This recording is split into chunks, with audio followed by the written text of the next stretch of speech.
దేవుని పరిశుద్ధ నామమునకు మహిమ కలుగునుగాక. ప్రిలారా, ప్రభునామన మీ అందరికీ వందనములు. దేవుని వాక్యము ధ్యానందాము. లూకాసు వార్త 17వ అధ్యాయము 13వ వచనం. యేసు ప్రభువా, మమ్మును కరుణించమని కేకలు వేసిరి. ఆయన వారిని చూసి, మీరు వెళ్ళి మిమ్మును యాజకులకు కనపరుచుకునని వారితో చెప్పెను. వారు వెళ్ళుచుండగా శుద్ధులైరి. ప్రియమైన దేవుని బిడ్డలారా, పరిశుద్ధాత్మదేవుడి ఉదయకాల సమయంలో మనందరితో మాట్లాడుచు ఉన్నారు. యేసుప్రభు వారు ప్రయాణమై యెరూషలేము వెళ్ళుచుండగా సమరయ గలిలయ ప్రాంతంలో నడుచుకుంటూ ఆయన వెళ్ళుతున్నారు. కుష్ఠరోగులు చూసి యేసుప్రభు వారిని పిలిచారు. యేసుప్రభు అని కేకలు వేసినప్పుడు ఆయన ఆగారు. వారంటూ ఉన్నారు, మమ్మల్ని కరుణించు నాయనా, మాకు స్వస్థత దయచే ప్రభువా, మమ్మల్ని ఆదుకో నాయనని బ్రతిమాలుకున్నప్పుడు ఆయన అంటున్నాడు, మీరు వెళ్ళండి, ఇల్లు యాజకులకు కనపరుచుకోండి చెప్పారు. ఆ ఒక్క మాట వారు శ్రద్ధగా విన్నారు. ప్రియమైన దేవుని బిడ్డలారా, బలులు అర్పించుట కంటే, పొట్టేళ్ళు క్రొవ్వు అర్పించుట కంటే మాట వినుట ఎంతో శ్రేష్టము. వారు దేవుని మాట విన్నారు.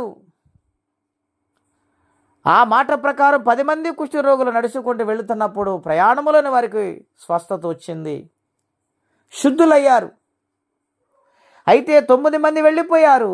ఒక వ్యక్తి యేసుప్రభు వారి దగ్గరికి వెతుక్కుంటూ వచ్చి ఆయన ఉన్న చోటుని వెళ్ళి కృతజ్ఞతాస్తుతులు చెల్లించి ఆయన పాదములకు మొక్కి కూర్చున్నాడు.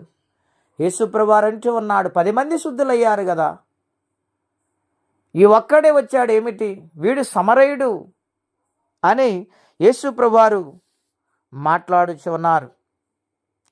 అందుకు యేసు, 10 మంది శుద్ధులైరు కారా, ఆ తమ్మండుగురు ఎక్కడా?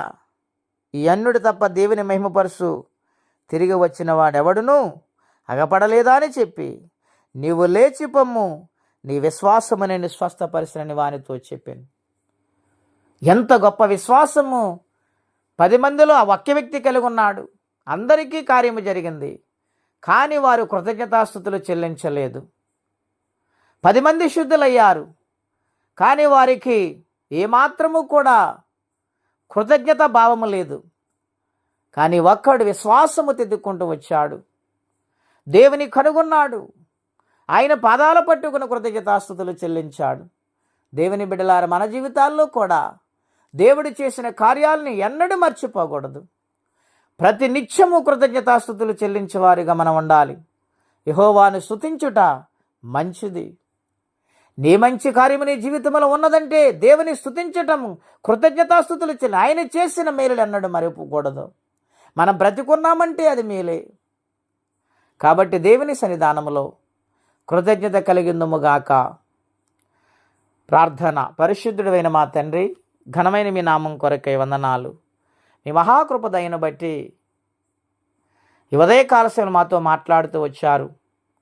కృతజ్ఞతాభావం కలిగినప్పుడు నీవెన్నడూ కూడా ప్రభా విడిచిపెట్టవు, దీవిస్తావు నాయన, కాపాడుతావు నాయన. ఎంతోమంది కృతజ్ఞత లేనిగా వారిగా ఉన్నారని ప్రభా మీరు బాధపడుతూ ఉన్నారు నాయన. ఎటువంటి స్థితి మాకొద్దు నాయన. ఎల్లప్పుడూ నీ పాదాల పట్టుకుని బ్రతిమాలుకునే భాగ్యం అందరికీ దయచేయండి.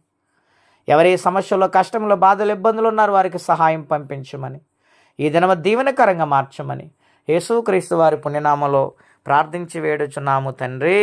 ఆమెన్. దేవుడు దీవించును గాక. ఆమెన్.